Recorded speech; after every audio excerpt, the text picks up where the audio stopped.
One of the main problems with the way web pages work, and indeed a problem with the HTTP protocol, is that it's stateless. Every time you send a form response to a server, it's a completely new connection, and the server has no indication of the context of your session. There's typically no identifying information in the connection to indicate that it's related to another recent connection. To make matters even worse, there could be a number of users using different sessions on the same resource, all from the same IP address or proxy server.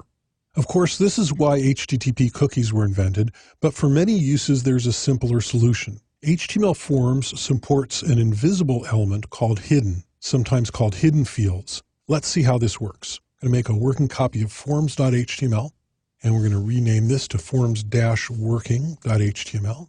I'm going to open this in the text editor here, and you'll notice it's using the same forms.css and forms.javascript that we've been using throughout this chapter. And I'm going to go ahead and open this in our browser as well. And we'll open this with Firefox.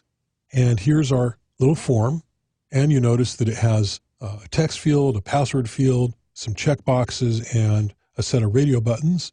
And when I fill it out and press the big red button, you'll notice that we get all of those values. Now we can add to this, and I'm just going to put it down here, and it's not going to go in a paragraph or anything because it doesn't actually display. We can put in some hidden elements, and these are constructed again with input. In this case, it's type equals hidden, and we can give it a name. Let's call this one user ID and a value 1, 2, 3, 4, 5. And I'm just going to copy this, give it a few more here. See, we'll have a page and an action and a color, blue, right? Now, when I save this and come back over here to our browser, I'm going to reload. I'm just going to press the big red button here. You'll notice that these hidden fields, we actually get these name value pairs. And that works the same, obviously, when you submit it to a CGI script on a server.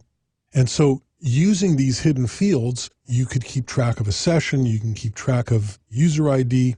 And the other great thing about them, as opposed to cookies, is that these are entirely not persistent. So when this session is done, these are gone and nobody's keeping track of anybody. Of course, if you want to on the other end, you can keep a database, you can have a cookie for your user ID. I mean, you can use a combination of technologies, but these are a beautiful way of just keeping context of a session between pages in a CGI scripting application.